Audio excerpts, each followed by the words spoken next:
Hello, everyone. My name is Giovanni, and I am a paralegal here at Liles Parker.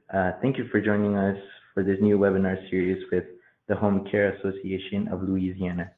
To get us started today, we have Dr. Warren Hebert. Dr. Warren Hebert made his first home health nursing visit in 1985 and has been a CEO of the Home Care Association of Louisiana since 1998. An assistant professor of nursing for 4 years at Loyal School of Nursing in New Orleans. Warren is now an adjunct there and at the Rutgers Institute for Healthcare Policy and Aging Research. Dr. Warren is on the expert panel on aging of the American Academy of Nursing. You want to take it away, Mr. Warren? Thank you, Gio, and thanks so much to Liles Parker and Jennifer for today's presentation on the end of COVID-19's public health emergency. I have the good fortune that 2 daughters followed me into nursing, and I asked one daughter what it meant to her. She actually is a nurse practitioner doing palliative care in the home setting for the LHC group. And she said, Dad, it's pretty obvious to me that we are engaging people at their most fragile and vulnerable moments in their lives. And in the home setting, not only engaging the patients, but their families sometime at the end of life. So the work we're doing in the home setting is critical. Thanks to all of you who are listening, who are part of that. Many of you are not out providing clinical care, but you're supporting the people that are. So thanks for your good work. And again, thanks to Liles Parker for the series that they're doing with us with the Home Care Association of Louisiana. Jennifer, thank you. My pleasure. Good to hear your voice today. Thank you, Dr. Hebert. So today's webinar is entitled The Roadmap to PHE Compliance, the End of the COVID-19 Public Health Emergency. Our presenter today is Jennifer Papapanagiotou. Jennifer Papapanagiotou practice focuses on compliance, regulatory, and transactional matters for a wide array of healthcare providers, including home health and hospice agencies. She has an extensive experience in analyzing proposed and existing business arrangements for compliance with federal and state fraud and abuse laws, and drafting a wide variety of legal agreements. Ms. Jennifer is knowledgeable in all aspects of state licensing for home health and hospice providers, and in Medicare and Medicaid enrollment, including initial enrollment, changes of ownership, and appeals of revocation actions. Finally, she assists clients with a compliance plans, forming new businesses, and addressing Medicare and Medicaid program coverage and reimbursement issues. This is just a quick reminder. If you have any questions throughout the presentation, please feel free to type them in the chat box, and we will address them as many as possible at the end of the presentation. And without further ado, I present to you our speaker, Jennifer Papapanagiotou. Thank you, Gio, and welcome everybody. I appreciate you spending well, for me, it's my lunch hour over here in Houston. So I'm based in Houston, Texas. I'm a partner with Liles Parker. I've been an attorney for about 25 years and have spent the last, since 2007 with Liles Parker. And we do a tremendous amount of work with home health and hospice companies all over the country. Being based in Texas, I do a lot of work with folks in the Texas, Louisiana markets. Gio, can we go to the next slide?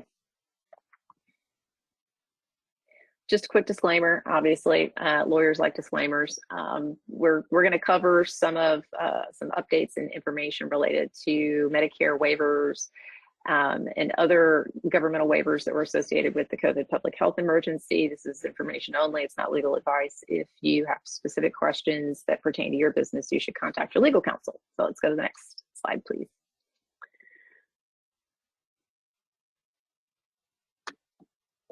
All right, so today, just a few let's set the foundation for what I'm going to cover. I'm going to focus primarily on Medicare and federal regs and policies related to the COVID public health emergency.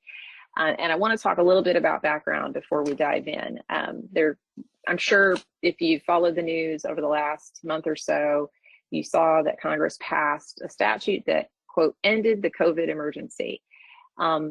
if you actually dig into that legislation, what it did was ended the national emergency that was declared by the president back in 2020. It did not end the public health emergency declared by HHS. So there have been no changes to the dates that HHS originally laid out for the end of the Medicare waivers and other regulatory waivers or statutory waivers that have been put in place since COVID began back in early 2020. So we're still looking at the same target dates for compliance, and we're going to cover at a high level what the various COVID-19 public health emergency waivers, what exists now in home health hospice, and I'm going to cover HIPAA as well because of the emergence of telehealth is such an important element of providing care to patients, and I know that many providers have leveraged that technology, so we need to pay a little attention to HIPAA. We're going to talk about waivers that pertained or some grace that were given for things like claim appeals, waivers under the Stark Law and the anti-kickback statute. And I've had some specific questions from clients on vaccines for both patients and vaccination of staff. The OSHA emergency temporary standard, which has been around for a long time, changed, morphed, litigated, et cetera. We'll talk a little bit about that, what's left of it. I've had questions about mask mandates, interestingly enough, and what still exists or what doesn't. And then certainly I'm still getting calls about reporting COVID-related grant monies and other funds that providers receive as part of the COVID public health emergency. So that's what we're going to cover today. I'm sure folks will have questions outside of this list, and I encourage you, my contact information is at the end of this presentation. You're welcome to reach out to me, and I'd be happy to try to answer your questions. So let's go to the next slide. All right, first up, we're going to talk just in general about the COVID-19 public health emergency waivers that were put out primarily by the Centers for Medicare and Medicaid Services. Let's go to the next slide, Gio. So just so you kind of have the background on what a waiver is and how it works, the president can declare a major disaster or emergency if they're asked to do so by the governor of the state, or if an event is beyond the combined response capabilities of a state and local governments. That happened, the presidential declaration actually happened in March of 2020. The Health and Human Services Secretary has an independent authority to declare a public health emergency under relevant statutes, and he actually did that in January of 2020, so it was earlier than the presidential declaration. The HHS Secretary's public health emergency lasts under law for either the duration of the emergency or 90 days, whichever is longer. But it can be and has been extended under the relevant law many, many times. And the HHS public health emergency, as I said, began in January of 2020, and we have been notified repeatedly that it is going to end May 11th, 2023. There have been a number of, CMS has been prepping providers for this since last fall and put out a ton of guidance materials in February to assist providers in different, of different types, and had specific guidance for both home health and hospice. Once a public health emergency is declared, that triggers Section 1135 of the Social Security Act, which then allows the HHS Secretary to temporarily waive or modify various requirements under the Medicare and Medicaid CHIP programs and under HIPAA, because HIPAA enforcement falls under the Department of Health and Human Services, specifically the Office of Civil Rights. The president declared a disaster in all states in April 12th of 2020, which permitted additional waivers and flexibilities as well. So let's go to the next slide. So the first thing I'm going to cover are the HHS and specifically Medicare waivers that were relevant to home health. Let's go to the next slide. All right, so I prepared this in a table format to try to make it easy to go in and find what you may have a specific question about. And I'm going to run through this table, but you will have this after the presentation for your own reference. Telehealth visits. So as part of the public health emergency, Medicare said that home health agencies are permitted to utilize telehealth visits, but they must be part of the plan of care. and they cannot replace an in-person visit that's ordered on the plan of care. You could use a variety of different platforms for that telehealth visit, including remote patient monitoring, audio-only phone calls, and of course, two-way audio-video technology, but only an in-person visit could be reported on the home health claim. Fortunately, Congress and CMS seem to have gotten on board with the idea that this is a useful thing for providers to be able to do, and this particular provision has been made permanent beyond the end of the public health emergency, which right now is scheduled to end May 11th. So that's good news for everybody. Some interesting things are going on with regard to the telehealth visits and whether that's going to become something that is something that you can actually get paid for in the home health and in environment. What I understand for now is that as of January 1 of this year, in the home health PPS rule, providers are encouraged but not required to report certain G codes that are for specifically telehealth services rendered by home health. That requirement to report those G codes is going to become mandatory in July of this year, July 1. And so you need to look at the guidance that's coming out of CMS on those G codes. You can reference that information on the Palmetto website. If you go onto the Palmetto page and search for telehealth G codes, you'll find it. It's also available on CMS's website at cms.gov. You're still not going to be paid for those G codes that are appearing as line items on your claims, but it is an effort by CMS to collect data on how frequently agencies are utilizing telehealth, and all of that is a good thing because collecting data leads to potentially getting paid for those services. So they need to understand the scope of it, what you're doing, and how frequently before they can attach value to it. So I think it's a good thing, although obviously it requires a little bit more work on the claim side. Let's move on to face-to-face encounters. No, we don't need to change pages, Gio. Go back, please. Thank you. One of the waivers during the public health emergency is that you could use two-way audio video telecommunications technology for face-to-face encounters when the patient is at home. This is for providers who are doing these visits, obviously practitioners, physicians, et cetera.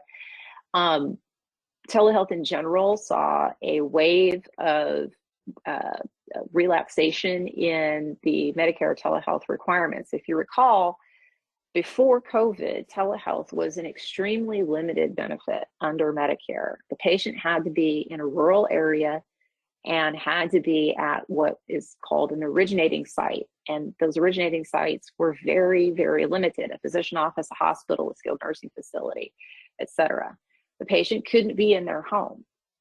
When COVID started, obviously, we don't want people going into offices, physician offices, hospitals, if they don't need to, and much to the delight of everyone who's been pushing for this for years, CMS said, fine, telehealth can happen anywhere. The patient can be anywhere, they don't have to be in a rural area, and the physician can be anywhere. So that led to, the benefit in the home health area being that physicians could conduct face-to-face encounters via telehealth, and the patient could be anywhere during the COVID public health emergency. That was set to end when the public health emergency ends on May 11th, and Congress finally took action with the Consolidated Appropriations Act that was, I think it was passed in either late December or early January of this year. They have extended the telehealth waivers until December 31st of 2024. So practitioners are going to be able to continue to do face-to-face visits via telehealth, and it has to be two-way audio video telehealth. It cannot be phone only, it cannot be remote, it can't be what we call delay technology. It has to be live audio video through at least December 31st, 2024. I think it will be very interesting to see if we get some expanded legislation that makes this a permanent waiver. I don't think that is outside the realm of possibility, to be honest. I think CMS is dedicating a lot of resources to looking at how useful telehealth is, how efficacious it is, and looking at how it affects the overall, how would we put this? Is it improving patient care over the long term? Certainly they're concerned about telehealth fraud, and that's going to be a whole other aspect of this that they're going to be looking at. But I think over the next year and a half or so, they're going to collect a lot of data, and I'm encouraged that they may actually make these changes to telehealth permanent. Let's cross our fingers. Most Medicaid programs already have expanded their telehealth coverage, and I believe Louisiana still permits telehealth, and pretty much the patient can be pretty much anywhere. I know it's that way in Texas. All right, moving on to home health aid supervision. During the public health emergency, CMS waived the requirement for on-site visits every 2 weeks to evaluate if home health aides are providing care consistent with the plan of care. When the public health emergency ends on May 11th, they're going to revert to the pre-public health emergency requirements, and those visits are going to have to be done on-site in person, with the exception that there may be one virtual supervisory visit per skilled patient per 60-day episode in rare instances for circumstances outside the home health agency's control. The commentary, this was actually in the home health PPS rule, the commentary that accompanied it essentially said, a rare instance would be, for example, if the patient has COVID or has some other illness or some other reason that the supervisor should not be going into the patient home for some kind of infection control reason. And that needs to be documented in the patient record. If you elect to take advantage of the one virtual supervisory visit during a 60-day episode, then you need to document why you did it virtually in the record. So that's the guidance we're getting today. So let's go to the next slide. Okay. Homebound. This is an interesting, everybody's lived with the definition of homebound under the home health benefit for many, many years. And during the public health emergency, they did expand it somewhat to include beneficiaries whose physician advises them not to leave the home due to a confirmed or suspected COVID-19 diagnosis, or if the patient has a condition that makes them more susceptible to contracting COVID-19. CMS has come out and said that that definition will continue to apply when the public health emergency ends, which is good news. So keep that in mind. It is a little bit of a broadening of what we would normally understand homebound to include. Expedited discharge planning. We had some waivers during the public health emergency that were intended to make transitions of care from one care setting to another care setting simpler and a little more streamlined.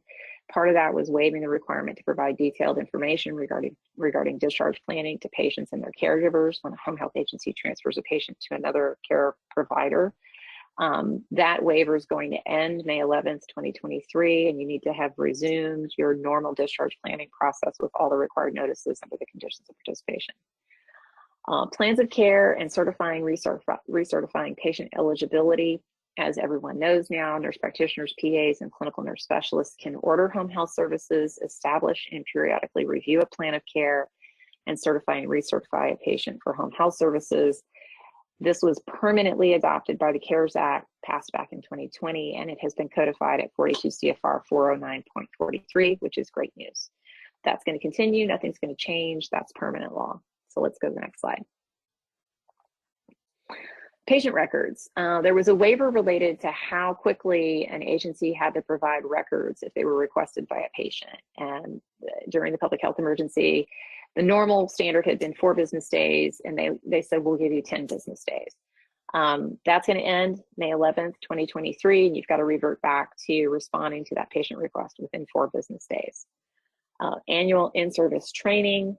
During the public health emergency, CMS waived the 12-hour in-service training every 12 months for home health aides.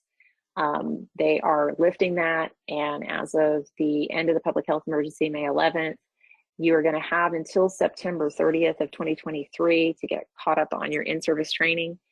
And I'm glad they gave everyone some additional time to get it done. I think many folks have resumed this already, given whatever your situation is in your local community, it was possible to get this done or to do it in a remote setting.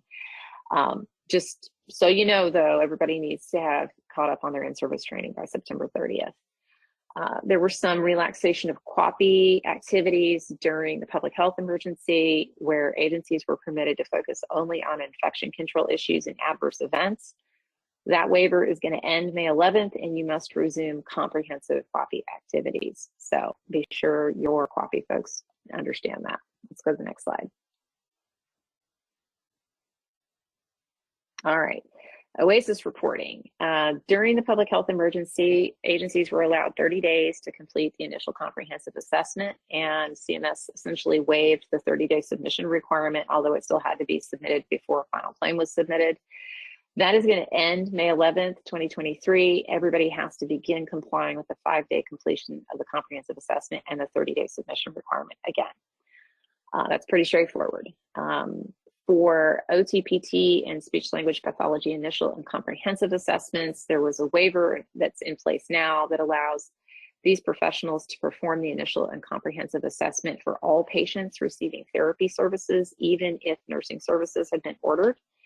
That's going to end May 11th, with the exception that OTs may now complete the initial and comprehensive assessment when another therapy service is also ordered, so long as there are no skilled nursing services also ordered.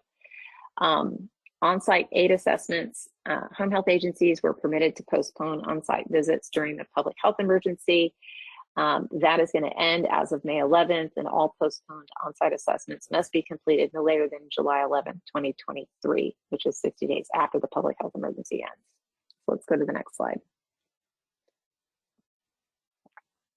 All right, we're going to turn our attention to hospice here for a few minutes. Let's skip to the next one. All right. Little bit different ground rules for things in hospice. Fortunately, face-to-face encounters, same rule that applies in home health because of the congressional extension of the telehealth waivers that allow patients to be anywhere and physicians to be anywhere and engage in telehealth. Practitioners can continue to use two-way audio, video, telecommunications technology for face-to-face encounters, but only for recertification for Medicare hospice benefit patients.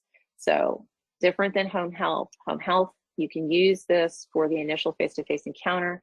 For hospice, you cannot use this for anything other than recertification. For telehealth services, similar to home health, you can provide services to a Medicare patient receiving routine home care through telecommunications technology, and same flexibilities, RPM, audio only, and two-way audio video technology are permitted if it's feasible and appropriate to do so. This includes the initial and comprehensive assessments, but only in-person visits can be recorded on the hospice claim. Similar to home health, you're not going to get any bump in reimbursement for doing telehealth services. You can't get additional visits in because you're doing telehealth services. This is actually going to completely end May 11th, 2023. So there will be no more telehealth services in hospice other than the recertifications for the Medicare hospice benefit after May 11th, 2023. So let's go to the next slide. On-site aid assessments for hospices, they were permitted to postpone those during the public health emergency, similar to home health. Those need to be resumed, and the on-site assessment needs to be completed no later than July 10th of 2023 for your home health aides in hospice. Annual skills assessment and in-service training, many of these requirements were waived during the public health emergency. That waiver is ending May 11th, and hospices must complete all assessments and in-service training by September 30th of 2023. Also similar to home health, QAPI, they were permitted to focus only on infection control and adverse events under hospice. That's ending May 11th, and your QAPI committees need to resume full comprehensive activities. Let's go to the next slide. All right, volunteers. During the public health emergency, CMS waived the requirement to use volunteers for at least 5% of patient care hours. That's going to end May 11th, 2023, and CMS's expectations are that you return to pre-public health emergency requirements, that 5% threshold, by the end of the year. So surveyors will, they're going to give you some grace between now and the end of the year to ramp back up your volunteer programs. But by January 1 of 2024, they're going to expect you to be meeting that 5% target. Comprehensive assessments, there was a waiver to allow up to 21 days to complete these during the public health emergency. That's going to end May 11th. You can no longer take that many days to complete it. You've got to comply with the original requirements. Hospice aid competency testing during the public health emergency, they waived the requirement for an aide to be observed with a patient to allow use of pseudo patients for competency testing. This has been permanently adopted and codified at 42 CFR 418.76, so that's good news for hospice aid training programs. The flexibilities you've developed to train hospice aides during the public health emergency can largely continue. Let's go to the next slide. Okay, non-core services. During the public health emergency, hospices did not have to provide PT, OT, and speech language pathology. That is ending May 11th, 2023. So be sure you've got your folks in place to resume providing those services if you haven't already. There were also some life safety code waivers for inpatient hospices during the public health emergency, and I listed a few of the examples. There were relaxed standards about where hand sanitizer could be placed, fire drills were postponed, and temporary walls and barriers were permitted. All of that is ending May 11th, 2023, and all inpatient hospices need to come back into compliance with full conditions of participation in life safety code at that time. So let's go to the next slide. All right, HIPAA. So as I said, HIPAA is enforced by the Office of Civil Rights, which is part of the Department of Health and Human Services. And right at the beginning of the public health emergency, OCR put some information out that said they would exercise enforcement discretion and not impose penalties for use of non-compliant, non-HIPAA compliant, non-public facing telehealth technologies. Before COVID, before the public health emergency, if you were using a telehealth platform or any other electronic means of communicating with the patient, it had to meet OCR's technology requirements for security. OCR acknowledged at the very beginning of the public health emergency, especially with the relaxation of telehealth restrictions, that it was really important for people to be able to do telehealth, and they needed to remove barriers to that. And it would be complicated and difficult for providers who hadn't really established a platform to do telehealth that was HIPAA compliant. It'd be hard for them to do that in a really short period of time at the beginning of COVID when everything was disrupted. So they essentially came out and said, you can use non-compliant technologies for telehealth so long as they're non-public facing. And that basically permitted providers to use things like FaceTime and Google Hangouts and Zoom and Skype in order to provide telehealth services, which are generally considered to be not HIPAA compliant. They are gonna lift that waiver. It's not really a waiver so much as it is a decision by OCR not to enforce their rule. It's kind of a fine line, but it is what it is.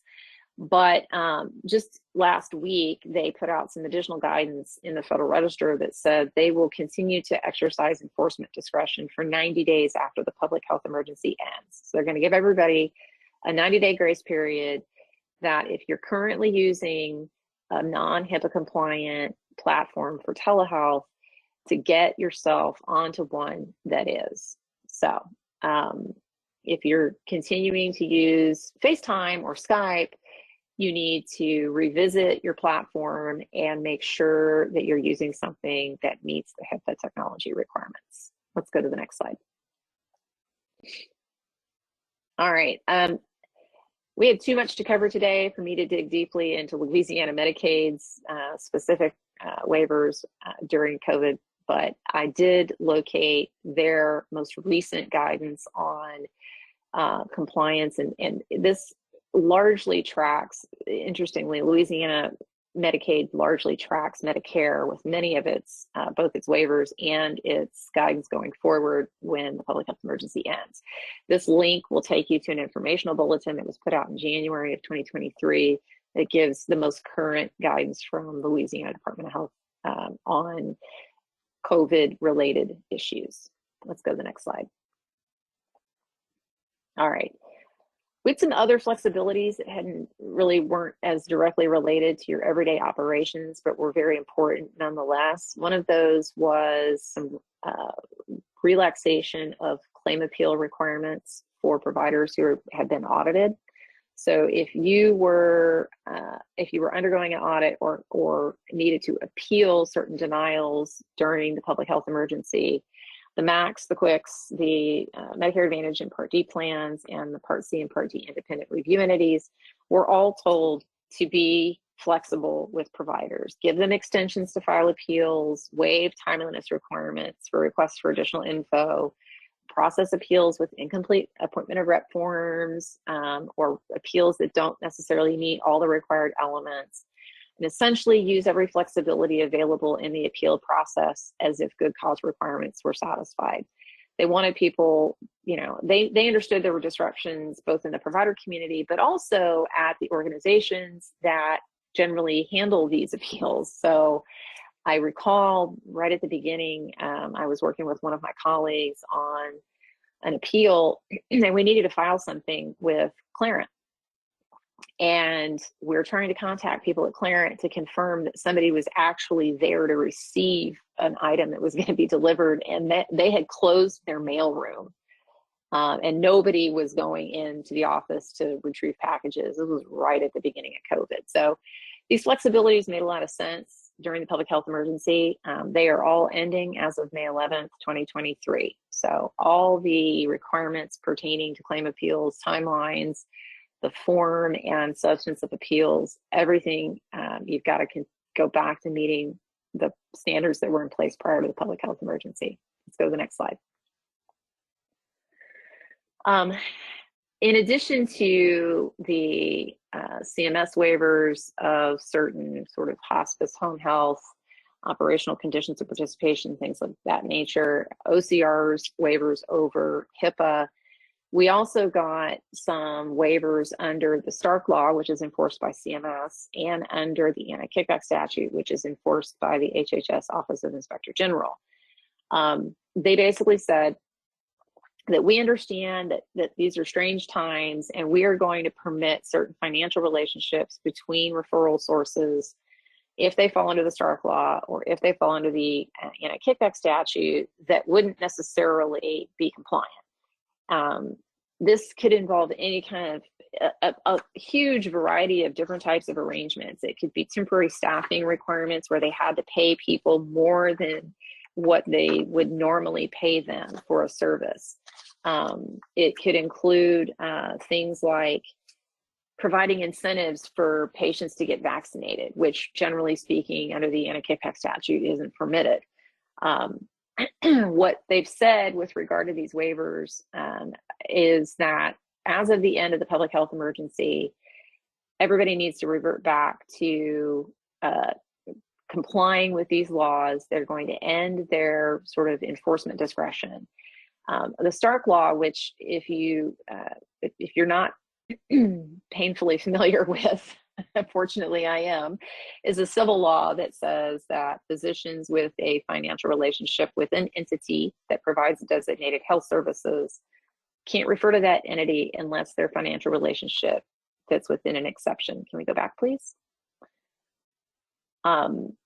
The CMS issued a waiver that allowed these sort of non-compliant arrangements to exist, and as of the end of the public health emergency, they're saying any financial arrangement with a physician entered into in reliance on the Stark Law blanket waivers must be brought into compliance or be terminated by May 11th, except that appropriate repayment terms agreed to prior to the end of the public health emergency can continue beyond that date.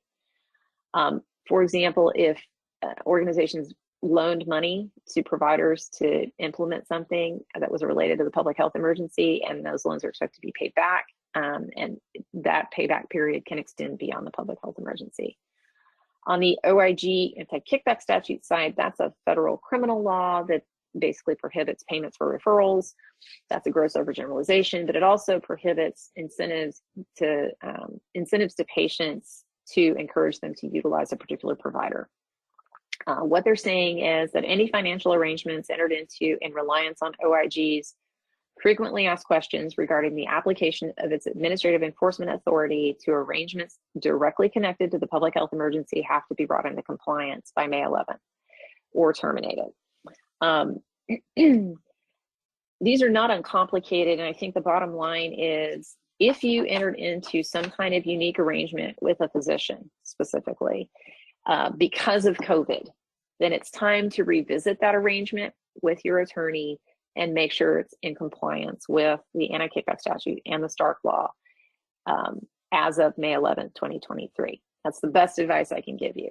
If you entered into some unique relationship or you are providing some unique services that you weren't providing before the public health emergency, for example, if you were providing additional staffing to an assisted living facility or doing some tasks for them because it made sense from an infection control perspective to do it, but that's not something you would normally have done because you couldn't before the public health emergency, you need to revisit those arrangements with your counsel and figure out what you can and can't do going forward. All right, let's go to the next slide. All right, patient vaccination. COVID vaccination is going to continue to be covered by Medicare. Virtually all private payers are also going to continue to cover it. CMS has said they'll continue to pay about $40 a dose for administering the vaccine. Vaccines themselves, it sounds like, are still going to be covered without cost, but the actual administration of it will still be paid $40 a dose in most outpatient settings through the end of the calendar year in which the Secretary of HHS ends the EUA, the Emergency Use Authorization Declaration for drugs and biologicals with respect to COVID-19. That's a long way of saying as long as the FDA continues its EUA for the COVID vaccines, CMS will continue to pay $40 a dose for you to administer it. In addition, vaccines administered in a Medicare patient's home will carry an additional payment of $36 a dose. That additional payment is only available if the sole purpose of a visit to the patient home is to administer the vaccination, and the patient has difficulty leaving the home or is hard to reach due to disability or clinical, socioeconomic, or geographic barriers. There are limits on this additional payment when multiple vaccinations are given in one location. So if you have a vaccination clinic, for example, at an assisted living facility or at a nursing home, you're not going to be able to get $36 extra for each dose. There's a limit to how many times you can get paid the extra money, and it's a complicated metric. But if you go onto the HHS website, there's a pretty thorough description of how this compensation for vaccination works. Let's go to the next slide. All right. I've been getting questions still about staff vaccination, and my answer to everybody is nothing has changed. CMS's regulation regarding healthcare worker vaccination is not tied to the duration of the public health emergency.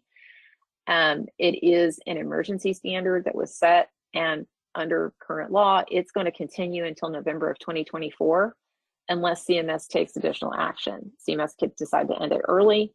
They could also extend to make it a permanent rule and adopt it to require COVID vaccination permanently going forward for your staff.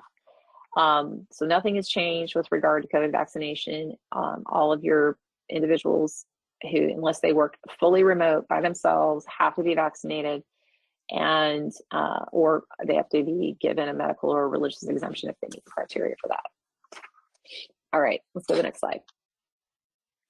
We had a few questions about OSHA's healthcare emergency temporary standard. That was originally promulgated back in June of 2021.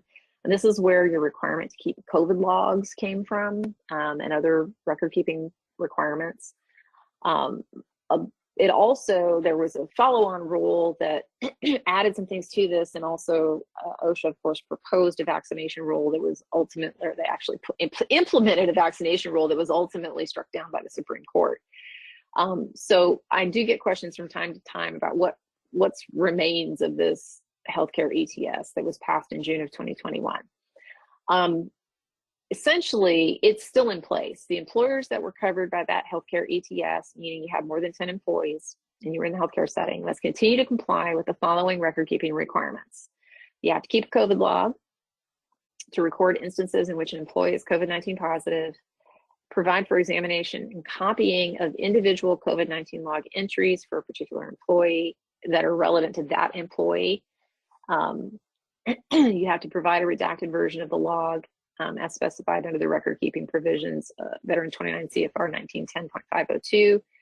And you have to maintain all the records required by that rule, including work-related confirmed cases of COVID-19. All covered employers are still required to report COVID-19 fatalities and hospitalizations as well. So that rule's still there. It has not gone away. They have not pulled it back. And your guess is as good as mine as to how long it's going to stay in place. Let's go to the next slide. We've had questions, and because we serve clients all over the country, mask mandates are something that comes up periodically. In Louisiana, all state mask mandates have been lifted, including in schools. But for purposes of the healthcare industry, CMS's survey guidance to home health and hospices is that you should be following normal infection control and prevention strategies as recommended by the CDC. I gave you a link here to CDC's guidance, which is pretty specific, and I strongly recommend you review that on a regular basis. They do update it from time to time. Essentially, nothing really is going to change as of the end of the public health emergency. COVID's still here, it's still around. There are, we get new and interesting reports about new strains that are, progressing through various populations. So whatever you've been doing with regard to infection control and prevention during COVID, you're still going to have to continue to do. And again, keep your eye on that CDC guidance, because that's what surveyors are going to expect you to be following. CMS's healthcare worker vaccination requirement does suggest that if a worker is granted a medical or religious exemption, that the wearing of an N95 mask is an acceptable accommodation in conjunction with other elements of a reasonable accommodation. So while it's not a mandate, it is one of the options for accommodating someone who is granted an exemption. Let's go to the next slide. Last but not least, I've had questions about federal reporting of COVID-19 related monies. I'm not talking about PPP loans here, and I'm not talking about SBA disaster loans. I'm specifically talking about monies that were allocated by HRSA, Health Resources and Services Administration. And these are the magic funds that started appearing in your bank accounts in April of 2020, if you had been a Medicare provider for a long enough period of time. And as you all know, if you receive those monies and you receive more than $10,000, there are reporting requirements. You had, when the original first round of money was distributed in April of 2020, providers had to go in and attest that they'd received it, and they would agree to the terms of the program. If you wouldn't attest and agree, you were supposed to return the money. Those that attested and agreed and kept the money then were required to do certain reporting, and I believe the reporting started last year.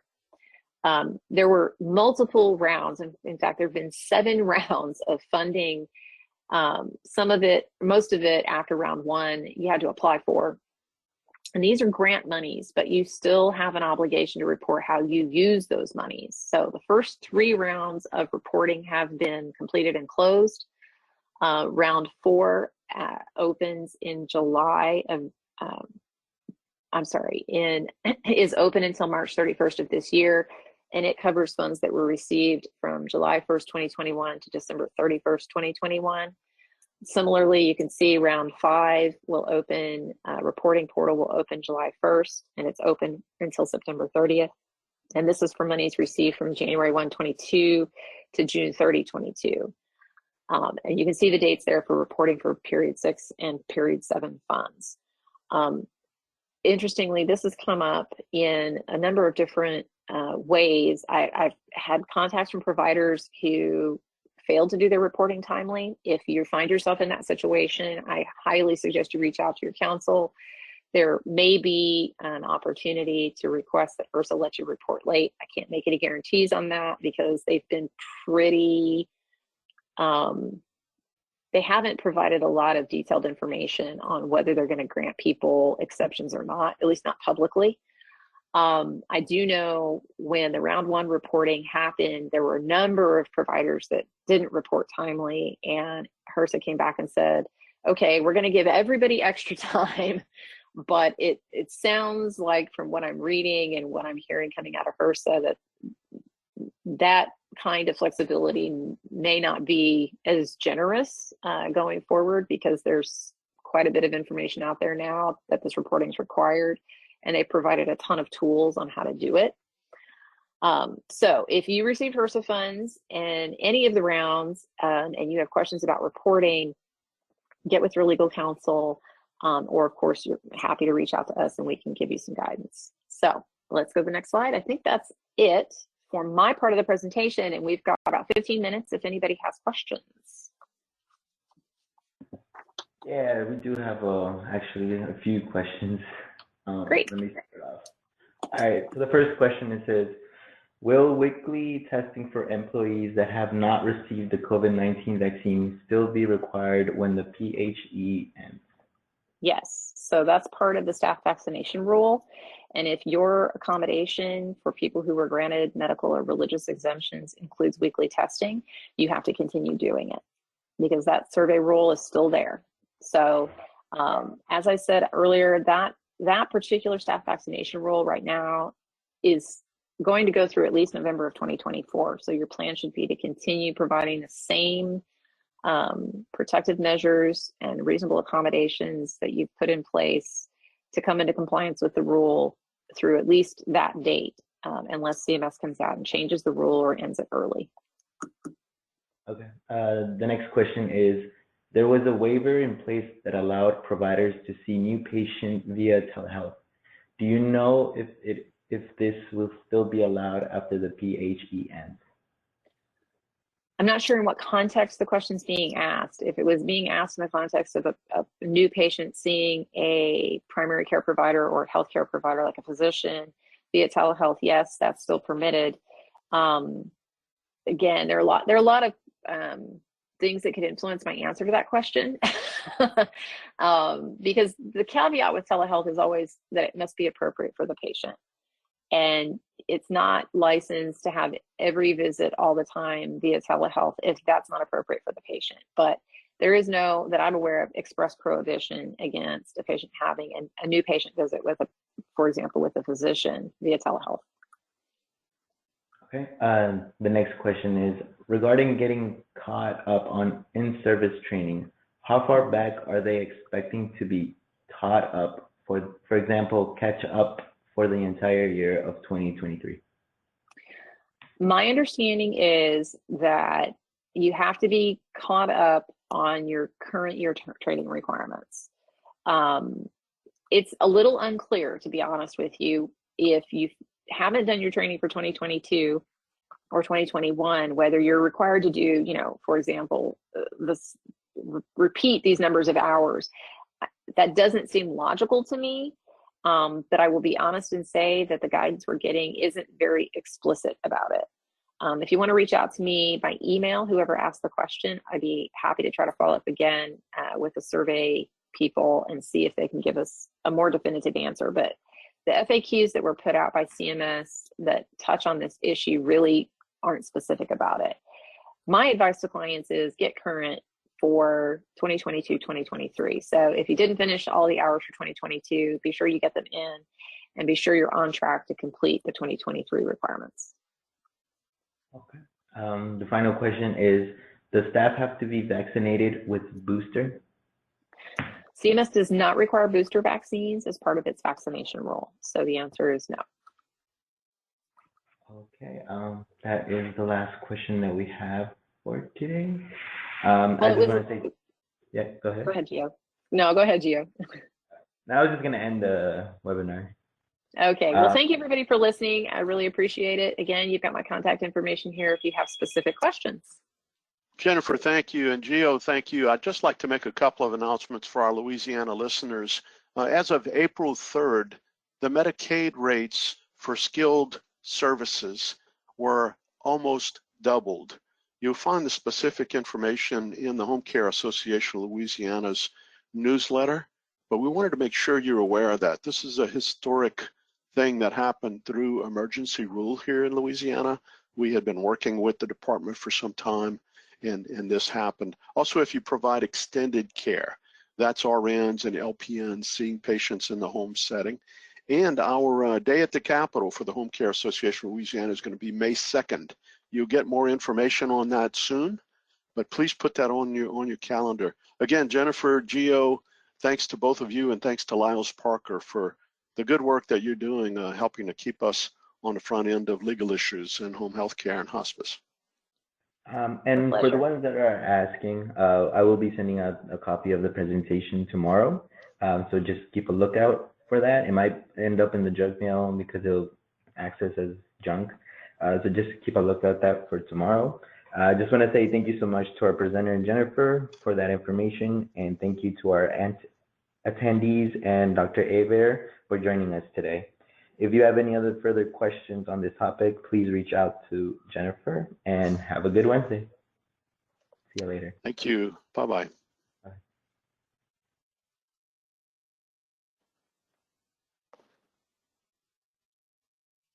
Thanks again, Gio. Take care.